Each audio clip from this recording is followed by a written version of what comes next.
Frédéric, ville de l'État du Maryland.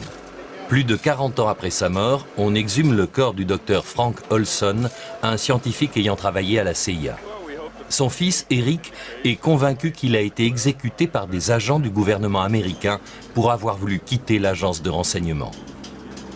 Le docteur Frank Olson était un spécialiste de l'anthrax et autres armes biologiques. Ses travaux étaient classés secret défense.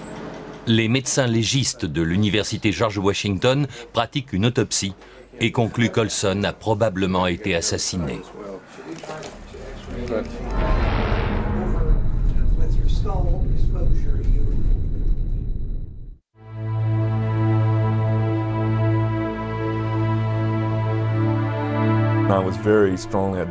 Je m'identifiais énormément à lui, je l'adorais. C'est la seule raison pour laquelle je me suis lancé dans cette croisade. Je veux savoir ce qui lui est arrivé.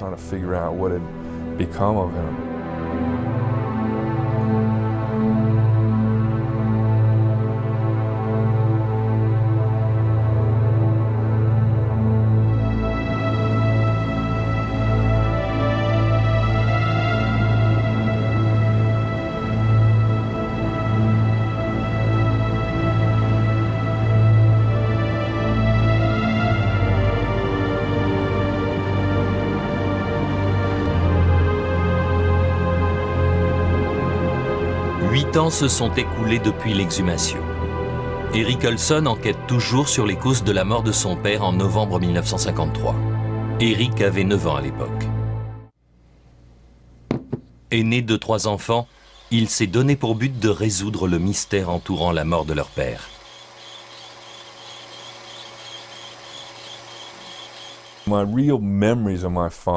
J'ai très peu de souvenirs de mon père.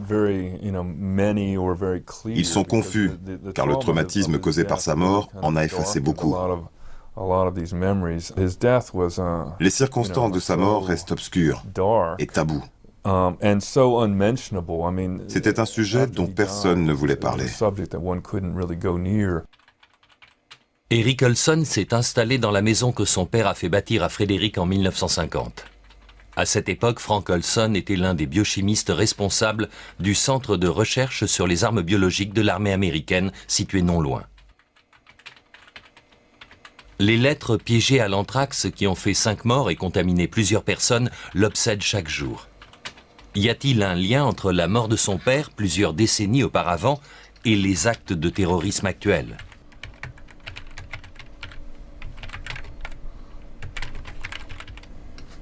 We've been exposed to fight against anthrax. I don't have anthrax. Confirmation that anthrax killed 2 Washington postal One man workers. is dead. Being nervous these days. Those are the facts. It feels like every I don't time. have anthrax. We've been exposed to anthrax. Which serves the White House. La menace mortelle qui terrifie l'Amérique après les attaques terroristes du 11 septembre semble provenir du laboratoire militaire américain de Frédéric, où travaillait Frank Olson, le fort d'Ettrick.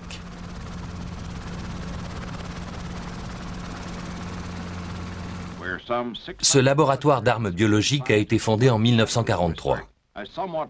À l'époque, les Américains craignent que Hitler n'utilise un virus ou une bactérie contre les troupes alliées.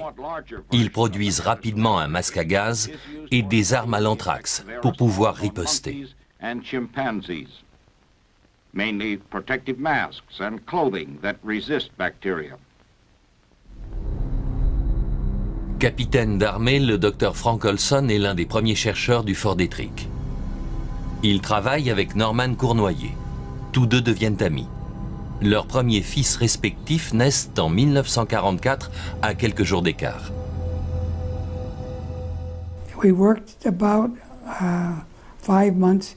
On a travaillé environ 5 mois sur ce qu'on nommait les aérosols. On testait l'efficacité des masques à gaz et des vêtements de protection. Puis un jour, il a été transféré au service des produits sensibles. Il m'a dit « Norman, pourquoi ne viens-tu pas travailler pour moi sur les trucs brûlants ?» On avait des noms de code pour tout, N pour l'anthrax, X pour le botulisme et ainsi de suite. Noël 1947. La guerre est enfin terminée. Norman et sa famille passent le réveillon avec Alice et Frank Olson, ainsi que leurs enfants. Est-ce qu'on était proches? Oui, vraiment. On s'est vus chaque jour de la semaine pendant 2 ans et demi. On ne pouvait qu'être proches. Parmi ce qui lui reste de son père, Eric Olson a trouvé des films de famille et des diapositives. Il n'y a d'abord pas prêté beaucoup d'attention. Mais aujourd'hui, il regarde ces images d'une toute autre manière. Ne contiennent-elles pas un indice sur les recherches que son père menait sur l'anthrax après la guerre? Frank Olson se passionne pour le film amateur. Ces scènes ne révèlent rien de son travail secret sur des armes mortelles. Elles n'offrent que l'image d'un monde parfait qu'un jeune père saisit à l'aide du tout dernier modèle de caméra 8 mm. Plus tard, Frank Olson se tourne vers la photographie. Il rapporte beaucoup de clichés de ses nombreux voyages. Ces photographies se rapportent surtout à sa vie familiale. Frank, sa femme Alice et son fils Eric en 1945. Monsieur et Madame Olson en 1947 avec leur fils Eric et leur fille Lisa. Noël 1949 en tenue de soirée. Entre-temps, Alice a donné naissance à leur 3e enfant, Niels. On peut discuter longtemps du type de relation qui s'établit entre une femme et un mari dont le travail est classé top secret.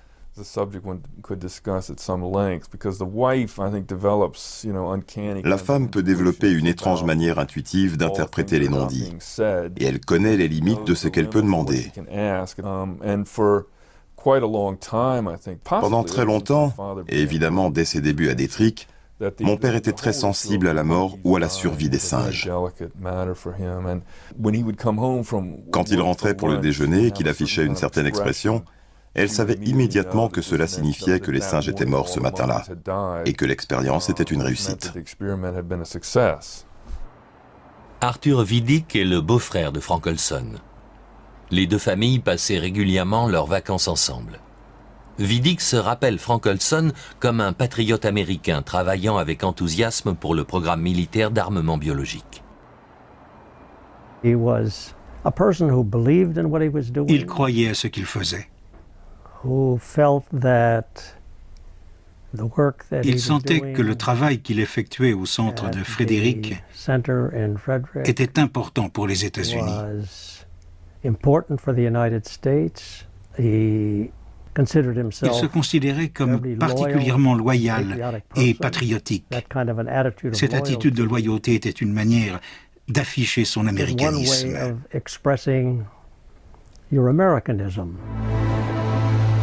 Le docteur Frank Olson a travaillé dans le laboratoire militaire américain d'armement biologique pendant 10 ans exactement, lorsqu'il meurt à New York, à l'aube du 28 novembre 1953. Il a passé la nuit à l'hôtel Pennsylvania, en compagnie d'un agent de la CIA qui le garde. Cette nuit-là, Frank Olson meurt en se jetant de sa chambre située au 13e étage de l'hôtel, à travers une fenêtre fermée, selon le rapport officiel.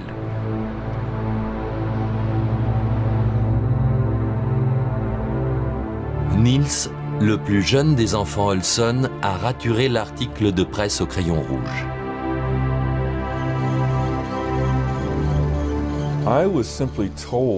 On m'a annoncé que mon père avait eu un accident et qu'il était mort. On m'a seulement dit qu'il était tombé ou qu'il s'était jeté par une fenêtre.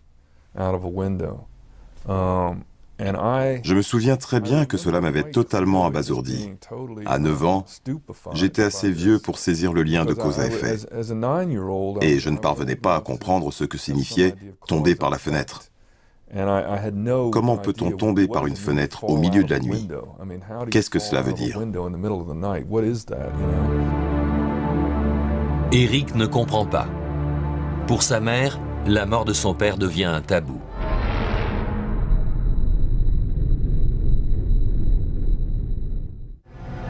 L'enquête sur les circonstances qui entourent la mort mystérieuse du docteur Frank Olson nous ramène en 1945, à la libération du camp de concentration de Dachau en Allemagne. Les troupes américaines découvrent les cadavres de centaines de prisonniers qui ont été assassinés ou sont morts de faim. De nombreux survivants racontent aux Américains les terribles expériences menées par les médecins du camp à l'aide de germes pathologiques et de diverses drogues.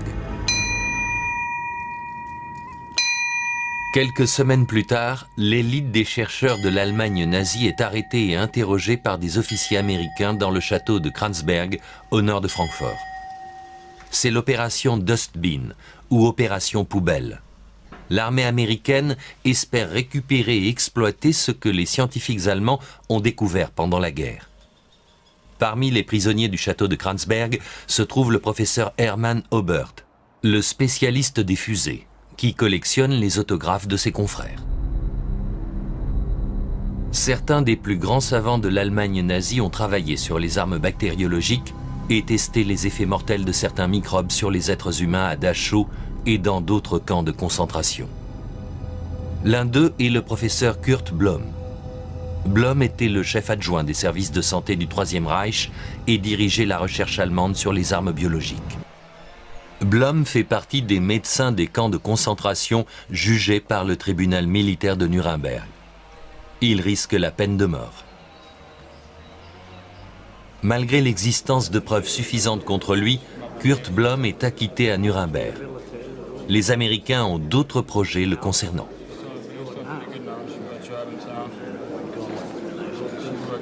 Ich habe hier in aller Offenheit bekannt, dass ich ein überzeugter Nationalsozialist und Anhänger Adolf Hitlers gewesen bin.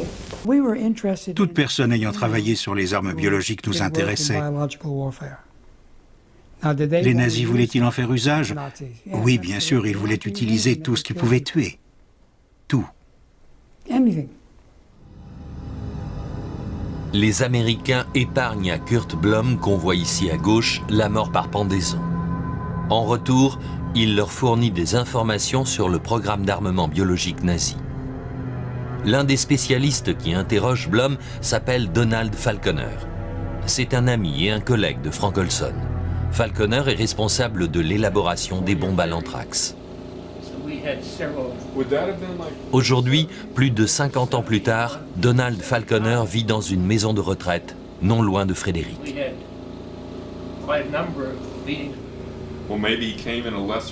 Eric Olson rend plusieurs visites à Falconer en espérant que le vieil ami de son père pourra lui révéler un jour un secret important. Mais Falconer refuse de parler, s'estimant tenu par son serment militaire, et il ne souhaite pas être interviewé.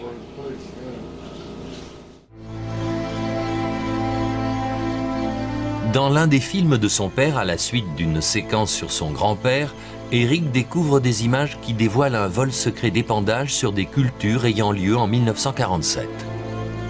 Grâce aux découvertes de Blom et des autres scientifiques nazis, les Américains expérimentent des maladies artificielles capables de détruire les récoltes. Après cette brève séquence, on retrouve des images des enfants.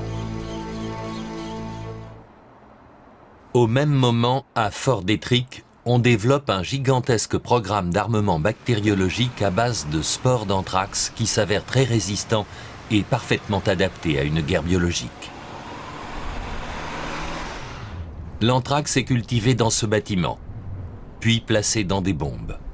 Les Américains se sentent menacés par l'arsenal biologique soviétique. Si la guerre froide dégénérait, ils pourraient utiliser des bactéries mortelles comme armes. L'armée exige un armement capable d'y faire face. Frank Olson participe avec l'armée de l'air aux essais des germes sur le terrain. Il se rend par exemple dans l'île d'Antigua, dans les Caraïbes. On mène ces essais pour vérifier la propagation des épidémies en conditions réelles. La plupart des tests sont menés dans les Caraïbes et dans la toundra d'Alaska. Il n'implique que des bactéries relativement inoffensives, mais certains essais sont pratiqués avec de vrais agents infectieux surnommés les trucs brûlants. On n'utilisait pas l'anthrax, mais le Bacillus globigii, qui est une spore très similaire.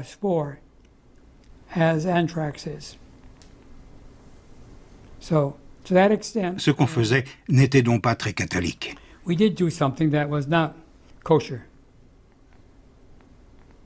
On en retrouvait partout. On en retrouvait encore des mois après.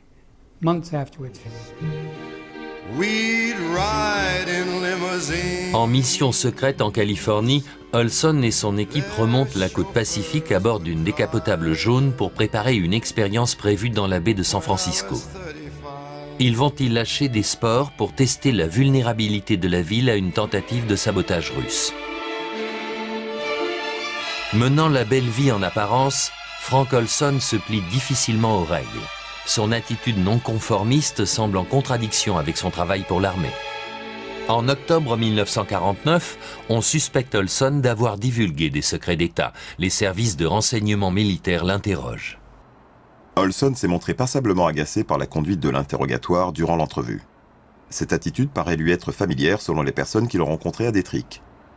Olson s'est violemment opposé au contrôle des recherches scientifiques, qu'elles soient militaires ou autres, et à la supervision de ses travaux. Il n'obéit pas aux ordres et a eu de nombreuses altercations avec la police militaire. Il était très ouvert et ne craignait pas de dire ce qu'il pensait, bien au contraire.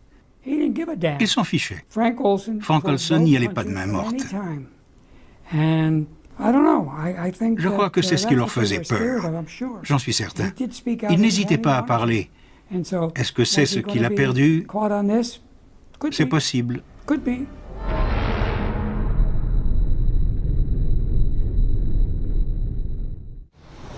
En tant que responsable des expériences pour la guerre biologique, Frank Olson détient des informations secrètes parmi les plus importantes de cette période de la guerre froide. Novembre 1953, 4 ans après avoir été suspecté de divulguer des secrets, une accusation qui n'a jamais été prouvée. Lors d'un voyage à New York, Olson est accompagné par un agent de la CIA qui ne le quitte pas d'une semelle et le surveille en permanence. Olson et cet agent prennent une chambre dans le célèbre hôtel Pennsylvania. Que viennent-ils faire à New York? Le directeur de l'hôtel se nomme Armand Pasteur. Il y travaille cette nuit-là quand Olson tombe du 13e étage et atterrit sur le trottoir devant l'hôtel. Il gisait là en me regardant droit dans les yeux.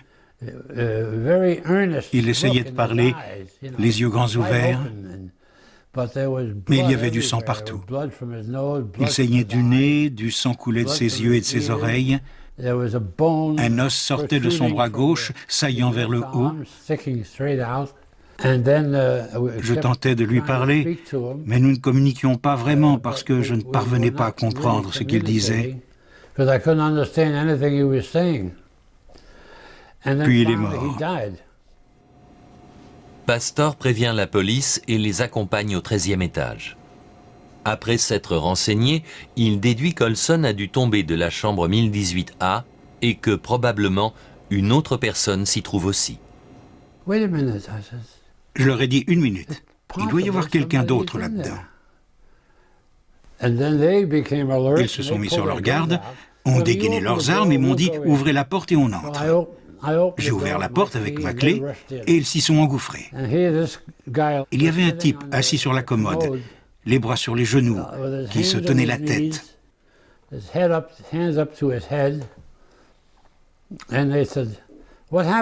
Les flics lui ont demandé « Que s'est-il passé ?» Il a répondu « Je ne sais pas. J'ai juste entendu un bruit de verre brisé et en regardant par la fenêtre, j'ai vu Frank Olson allongé sur le trottoir. » L'agent de la CIA déclare qu'il s'est endormi rapidement et qu'il n'a pas entendu Olson se lever. Il n'a aucune explication pour ce suicide. Il n'a rien d'autre à ajouter. Il ne fait aucune déclaration concernant le motif de leur présence à tous deux à New York. L'enquête est rapidement close. Personne ne s'intéresse à l'appel téléphonique émis depuis la chambre d'Olson immédiatement après sa mort. Le standardiste a dit qu'il y avait eu un appel depuis cette chambre. Je lui ai demandé « Qu'est-ce qui a été dit ?» Elle a répondu « L'homme dans la chambre a appelé ce numéro à Long Island et a dit « Il est parti ». Et à l'autre bout, un homme a répondu « Tant pis ». Et ils ont raccroché tous les deux. L'agent de la CIA faisait-il son rapport en indiquant qu'il avait résolu le cas Frank Olson ce soir-là à l'hôtel Pennsylvania? Eric Olson à New York. Cela fait des années maintenant qu'il cherche des témoins susceptibles de l'éclairer sur la mort de son père qu'il considère comme un assassinat perpétré par la CIA. Il veut en connaître le mobile. Le gouvernement craignait-il que Frank Olson ne divulgue des secrets d'État? Les récentes attaques terroristes à l'anthrax sont un véritable choc pour Eric. Confirmation that anthrax killed 2 Washington postal One man workers. is Being dead. nervous these days. Those are the It facts. feels like every I don't time. have anthrax. We've been exposed to anthrax. Which serves the White House. Eric se pose de nombreuses questions. Le terroriste à l'anthrax était-il américain? Est-ce pour cela qu'on ne l'a pas attrapé? Parce qu'il connaît un secret que nul ne doit apprendre. Un secret que son père connaissait aussi. Dans la banlieue de New York, Eric Olson rencontre un vétéran de longue date de la CIA, Ike Feldman. Dans les années 50, il travaillait à la police des stupéfiants, du moins officiellement. Bien que Feldman n'ait jamais rencontré personnellement le père d'Eric, il détient quelques informations sur les circonstances de sa mort. Mes sources proviennent directement de la police de New York, d'agents du bureau des narcotiques et de la CIA. Tous affirment la même chose. Il a été poussé par la fenêtre, il n'a pas sauté. Les gens qui voulaient le voir disparaître disaient qu'il parlait trop et qu'il révélait ce qu'il faisait, ce qui était un secret d'État. Quand quelqu'un travaille à ce niveau de confidentialité sur un secret d'État et qu'il le divulgue à ceux qui devraient l'ignorer, il n'y a qu'une solution, le tuer.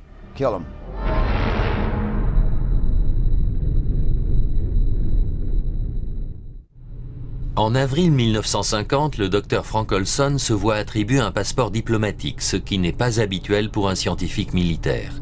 Avait-il un nouveau poste? Durant les années qui suivent, il se rend souvent en Europe, dont plusieurs fois en Allemagne. Il faisait partie de la CIA. Je ne l'ai découvert qu'après qu'il me l'ait appris. Pour moi, c'était un capitaine de l'armée. C'est tout ce que je savais au début. Il s'avère qu'il était un agent de la CIA. Et il l'a été jusqu'en 1953.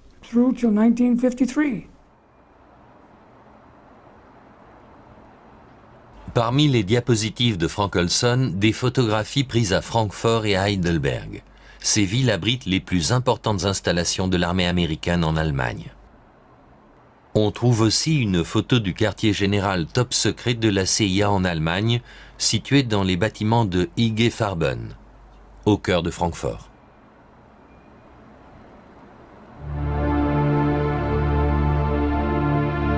Quelle est la nouvelle mission d'Olson? Il travaille à présent dans un domaine qui n'a rien à voir avec les armes biologiques. Ici, dans les bureaux allemands de la CIA, le biochimiste participe à d'importantes discussions avec des officiers de la Gestapo.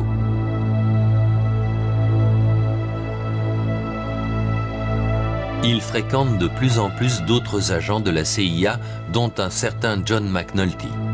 Il est lié à un projet top secret prônant le recours aux produits chimiques, aux drogues et à la torture sur les êtres humains en vue de briser leur volonté et de les soumettre. Le lavage de cerveau. Le nom de code de cette opération, Artichaut. L'équipe souhaiterait pouvoir appliquer les techniques du projet Artichaut sur des individus dont la loyauté est douteuse, sur des agents suspects ou des espions et des sujets ayant toute raison de mentir.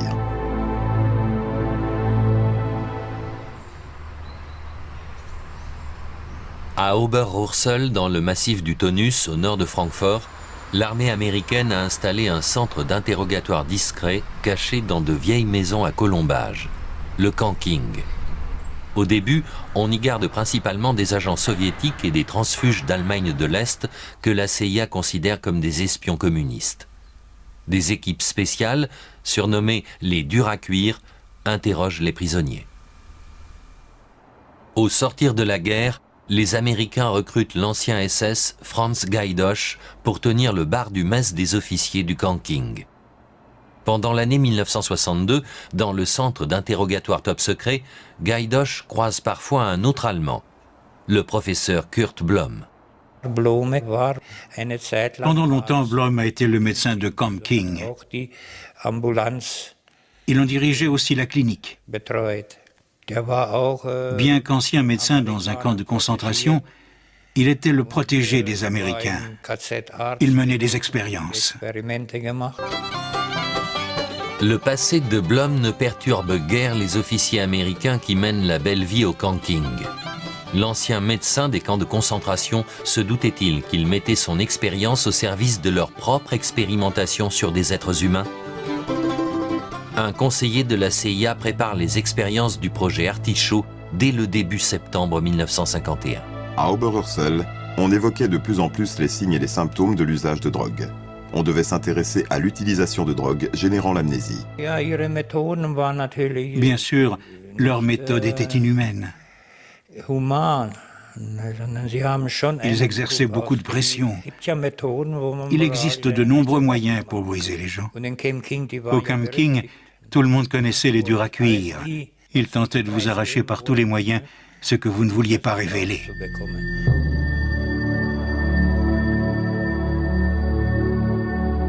De nombreux indices indiquent que l'opération Artichaut, d'atroces expériences menées sur des êtres humains, se déroule dans cette maison isolée et sécurisée de la CIA près du Camp King, dans les environs de Kronberg. L'ancienne Villa Schuster, rebaptisée Maison Waldhof, a été construite au début du XXe siècle. C'était la résidence d'été de la famille d'un banquier juif de Francfort. Les nazis l'ont confisquée en 1934 et les Américains s'en sont emparés après la guerre. Les voisins ne savaient pas à qui elle appartenait, ni ce qui s'y passait, car le personnel militaire entrait et sortait de la maison en tenue civile. Les voitures ne portaient pas de plaques spéciales et personne ne savait que c'était une installation américaine.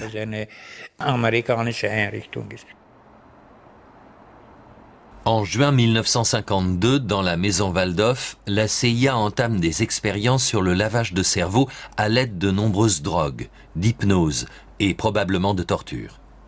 L'un des documents top secrets évoque un agent russe gavé de médicaments.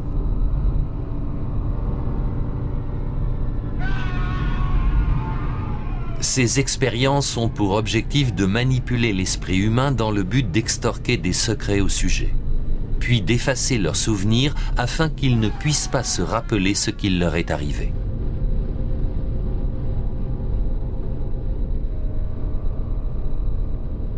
Le docteur Frank Olson arrive à Francfort le 12 juin 1952 en provenance de l'aéroport militaire de Hendon près de Londres. Il quitte la région Rhin-Main 3 jours plus tard, le 15 juin.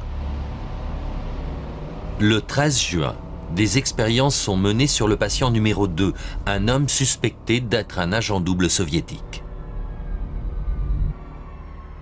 Je l'ai senti perturbé après un retour d'Allemagne. Il est rentré et m'a dit « Norman, on n'a jamais parlé de cela, mais on est tous les deux des adultes. Et je peux te dire que c'était effroyable. » Il a ajouté « Tu serais sidéré par les techniques qu'ils emploient. Ils font parler les gens. Ils leur font un lavage de cerveau. Ils utilisent toutes sortes de drogues et de tortures. » Les expériences que la CIA mène sur des êtres humains s'inspirent de celles des nazis sur les drogues dont ils ont pris connaissance à la libération du camp de concentration de Dachau. Ils utilisaient des nazis, des prisonniers, des Russes, et ils se fichaient de savoir s'ils survivraient ou pas.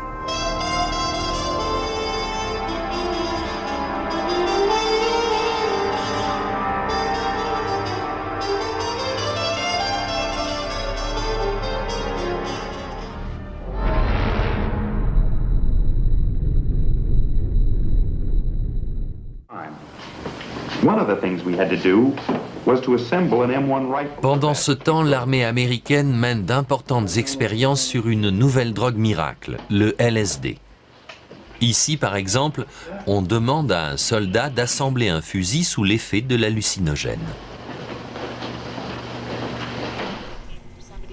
Les expériences de l'armée sur le LSD se déroulent sur le campus du département chimique de l'arsenal d'Edgewood.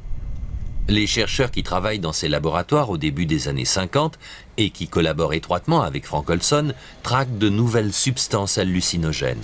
Ils espèrent trouver un moyen d'utiliser les drogues sur le champ de bataille.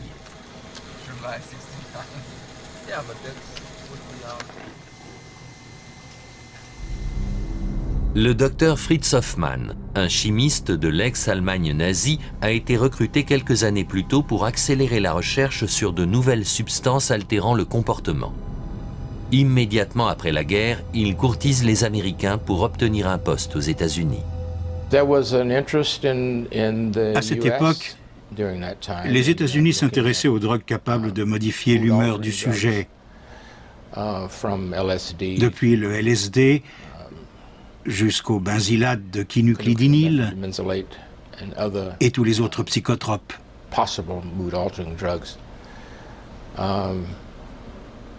Fritz travaillait dans ce domaine lui aussi. Fort de ses expériences sur des soldats, l'armée réalise l'avantage d'user de LSD et d'autres drogues pour affaiblir et paralyser des troupes ennemies. Il devient même possible de conquérir un territoire sans combattre.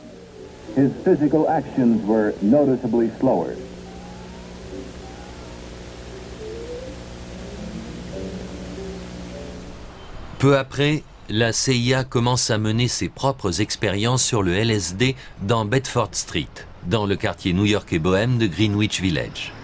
Contrairement à l'expérimentation militaire, les sujets de ces expériences qui ont lieu dans un appartement transformé en maison close n'en sont pas informés.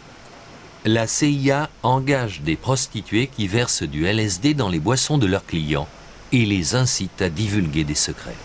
Mon boulot consistait à m'assurer que les types que nous avions choisis montaient dans l'appartement où les prostituées discutaient avec eux en versant dans leur verre un produit dont j'ai appris plus tard que c'était du LSD.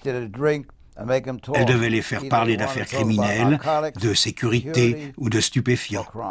Tout cela faisait partie de l'expérience de la CIA. Ils l'appelaient le sale tour. Ils apprennent rapidement que le LSD délie plus efficacement les langues que l'alcool.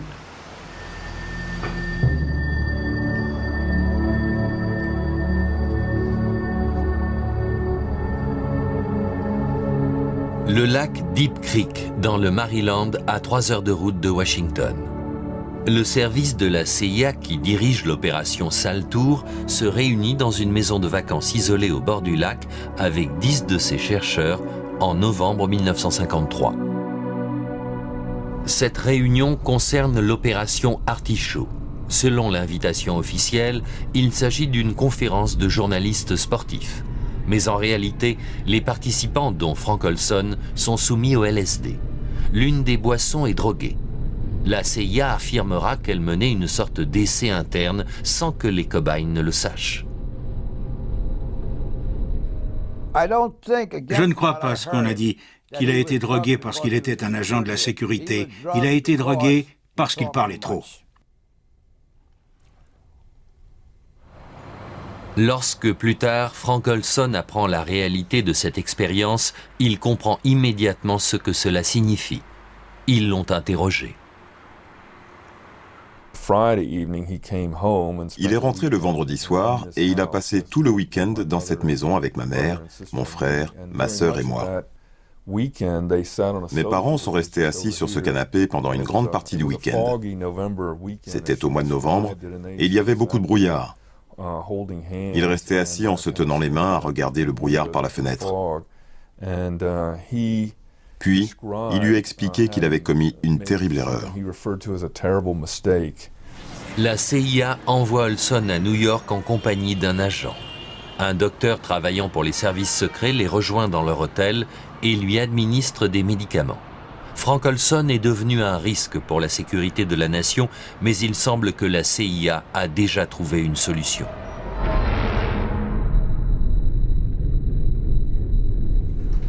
« 40 ans plus tard, à l'Institut de médecine légale de l'Université George Washington, on a exhumé le corps du docteur Frank Olson pour lui faire subir une autopsie. Eric veut savoir, une fois pour toutes. Il s'avère que les résultats de la première autopsie effectuée en 1953 à New York ont été falsifiés.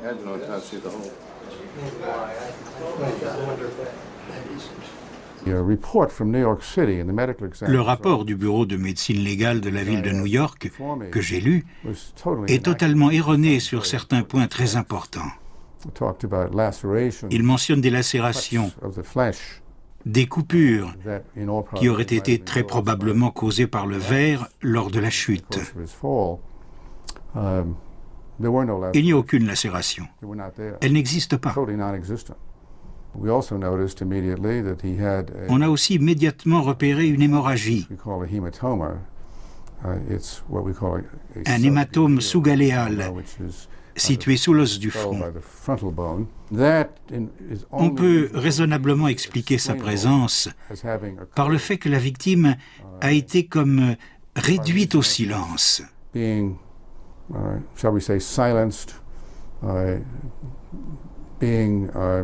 On l'a rendu impuissant à se défendre pour pouvoir le jeter par la fenêtre.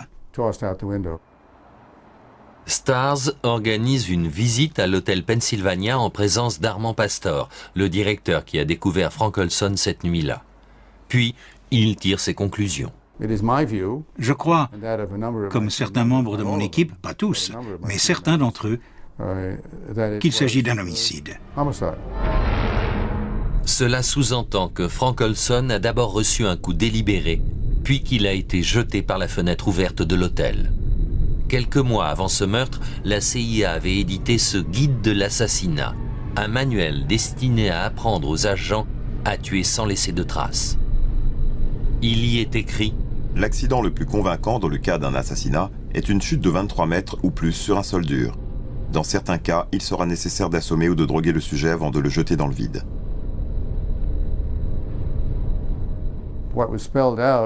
Ce qui est décrit dans ce manuel du meurtre correspond presque mot pour mot à ce qui est arrivé au Dr Olson.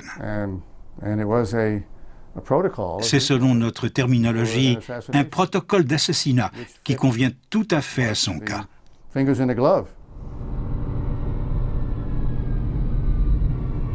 Est-ce réellement un meurtre? Et pour quel motif? Pourquoi Olson a-t-il dit avoir commis une terrible erreur? Il vous manque un élément, et je ne suis pas certain de pouvoir vous en parler. En fait, il était impliqué dans tout cela. Et ça ne lui plaisait pas du tout. Mais il ne pouvait rien y faire. Il faisait partie de la CIA. Et il fallait aller jusqu'au bout. Été 1953. Frank Olson et son beau-père coupent un arbre. Puis la famille se rend en vacances au lac Tupper, comme tous les ans, avec Arthur Vidic, sa femme et ses enfants. Tout semble se passer comme d'habitude, mais les apparences sont trompeuses. Frank est inquiet et il tente de se confier à son beau-frère, Arthur.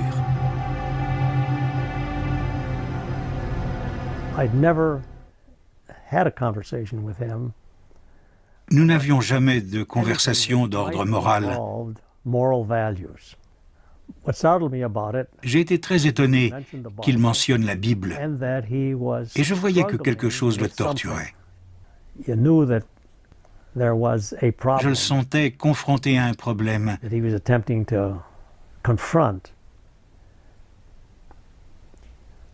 Mais je ne savais pas quel était ce problème.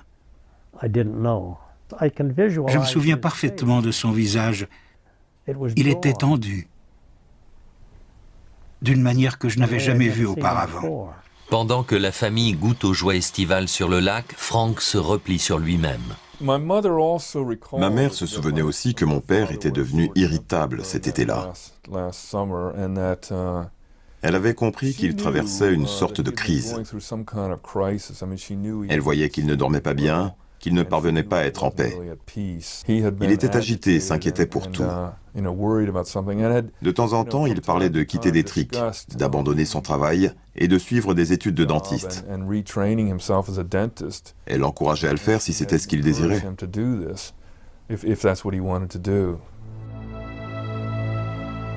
À l'époque, une violente guerre sévit en Asie entre les troupes alliées américaines et les Nord-Coréens et les Chinois.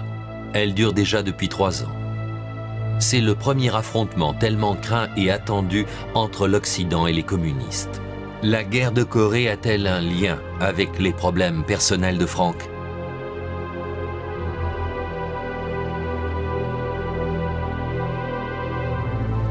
Il possède toujours un bureau à Fort Detrick, dans le centre militaire d'armement biologique. Dans le même temps, il travaille pour la CIA. Les tâches du service dévolues à l'expérience Saltour, installée dans le bâtiment 1412, incluent le lavage de cerveau, l'usage des drogues et de la torture, ainsi que le meurtre commis à l'aide de poisons ou de bactéries. Le 17 juillet 1953, Olson fête son 43e anniversaire avec des amis. Quelques jours plus tard, il effectue le dernier voyage de sa vie. Il emporte sa caméra avec lui. Premier arrêt, Londres. Première séquence, Big Ben et une parade sur le Mall. Puis direction Paris.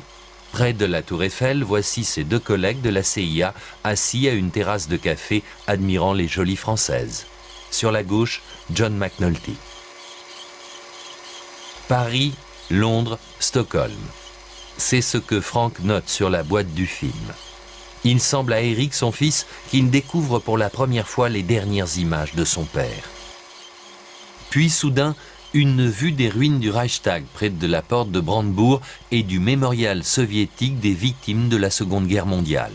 Frank Olson se rend donc aussi à Berlin en ce début d'août 1953.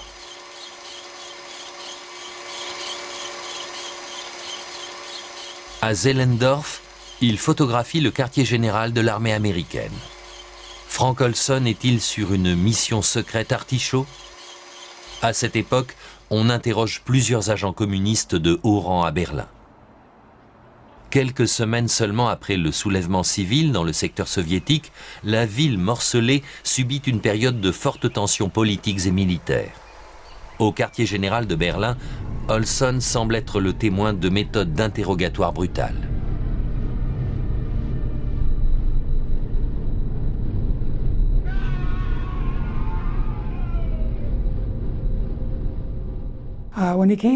La dernière fois qu'il est revenu d'Allemagne, il semblait avoir changé. Il m'a dit, je crois que je peux te dire ce que je ne peux pas révéler aux autres, parce que c'est toujours top secret. Les gens qu'il avait vus en Allemagne ne reculaient devant rien. Il m'a demandé, est-ce que tu as déjà vu un homme mourir? J'ai répondu non, il a ajouté, moi oui. Ils meurent. Ceux qu'ils interrogent meurent parfois. On peut donc imaginer le genre de traitement réservé à ces gens.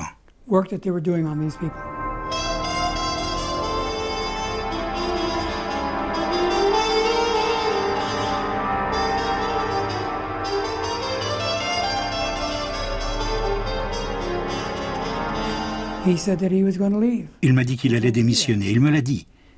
Il disait vouloir sortir de la CIA. Point. En Corée, les premiers prisonniers de guerre américains sont sur le point d'être libérés.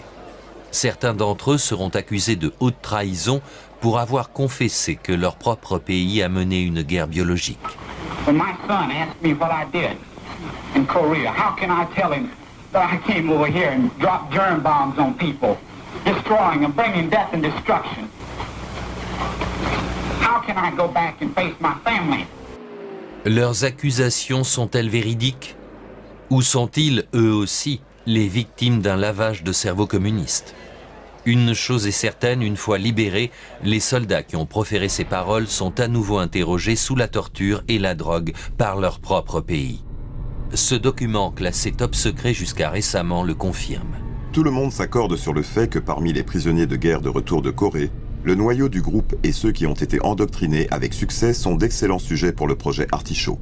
Les soldats américains qui ont affirmé avoir participé à la guerre biologique ont apparemment été manipulés grâce aux techniques d'Artichaut. Les dossiers de la CIA l'attestent, et d'ailleurs tous réfutent leur confession. I did sign a confession relating to germ warfare, but the statements contained in this confession were false. They were obtained under duress from the Chinese communists. And by making these statements, I deliberately attempted to put in as much as was false and ridiculous as I could possibly get away with. J'ai prêté un serment en quittant l'armée et je ne parlerai pas de ça. Désolé. À Washington, le mémorial de la guerre de Corée rend hommage aux Américains morts durant cette guerre. Parmi ceux qui en sont revenus, la CIA en a interrogé certains à l'aide de méthodes cruelles et les a contraints à récuser leur confession. Mais n'était-elle pas véridique? Les Américains ont-ils réellement utilisé des armes biologiques durant la guerre de Corée pour les essayer? N'était-ce pas le secret que détenait Frank Olson et qu'il risquait de divulguer? Cela correspond à ce que ma mère m'a toujours dit. Ton père était très préoccupé par la Corée. Puis un des collègues de mon père m'a avoué l'année dernière seulement que mon père avait compris qu'ils utilisaient des armes biologiques en Corée. Je lui ai alors posé la question des confessions faites par les soldats américains sur l'existence de ces armes et de leur prétendue utilisation par le gouvernement américain. Ces confessions qui ont été immédiatement réfutées comme étant le fruit d'une manipulation et d'un lavage de cerveau. À ce moment, le collègue de mon père m'a regardé droit dans les yeux pour que je le comprenne bien. Le lavage de cerveau n'expliquait pas tout. Est-ce que ce collègue, Norman Cournoyer, accepterait de réitérer cette affirmation devant une caméra? Il n'a jamais fait de déclaration publique sur Frank Olson ou sur la guerre biologique en Corée. Cet homme de 80 ans rendra-t-il justice à son vieil ami Frank Olson ou à son fils Eric qui intervient dans la conversation? J'ai prêté serment quand j'ai quitté l'armée des États-Unis que je ne divulguerai jamais ces choses. Vous me les avez révélés? Tu ne peux pas le prouver? Je peux le jurer? Vous me l'avez dit? Oui dire. Vous ne voulez pas en parler? Non, je n'en parle pas. Mais des gens possèdent des armes biologiques et ils les ont utilisées. Je ne dirai rien de plus. Ils les ont utilisées.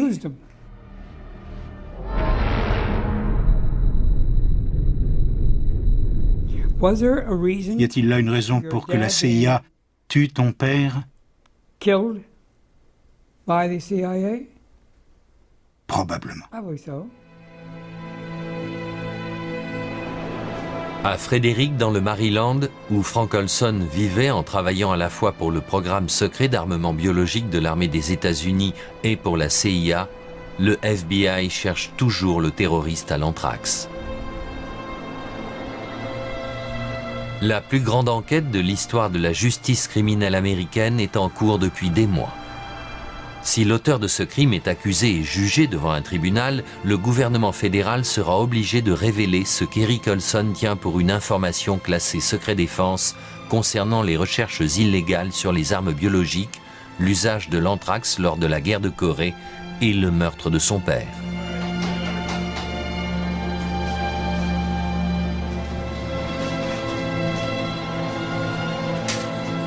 Eric vient communiquer à son ami Bruce ses dernières découvertes.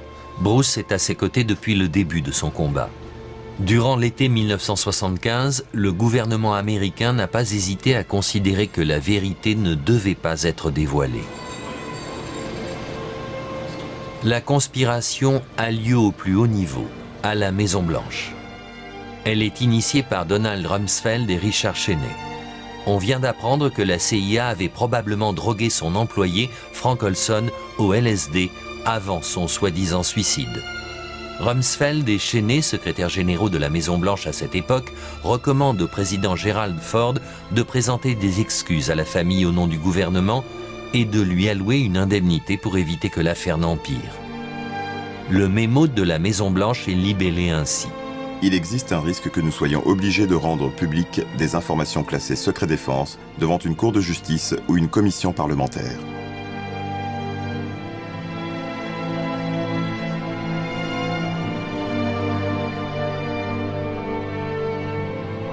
Dix jours plus tard, le président Ford reçoit la famille Olson et présente ses excuses.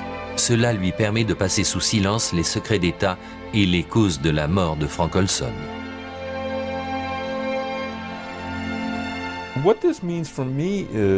Pour moi, ça signifie que non seulement un homicide pour raison de sécurité nationale est possible, mais qu'il devient nécessaire quand un certain nombre de paramètres sont réunis. Si on effectue des travaux top secrets, qui sont potentiellement immoraux, surtout durant l'ère post-Nuremberg, et passablement illégaux, et qu'ils mettent en péril votre position de gardien de la moralité à l'échelle internationale, on se doit de posséder un mécanisme de sécurité qui comprend le meurtre.